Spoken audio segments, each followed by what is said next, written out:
Dahil may bisita na naman nandito yung mga yaya na Pilipina. Nagluto na naman ako pansit. Ako sabihin ko, ulit to ha. Pero malaki ang hiwa. Ginawa kong adobo yung manok ko. Para may mangata naman sila. Diba? Kaysa, ibang style. With adobong chicken. Diba? Masarap. Laki ng ng manok. Oh. Para may mga taas sila may bones pa yan. Ibang style to. May konti siya Mickey.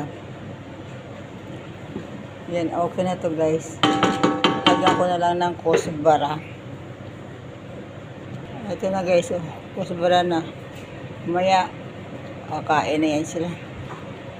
Thank you for watching sa pagsawa sa pansit.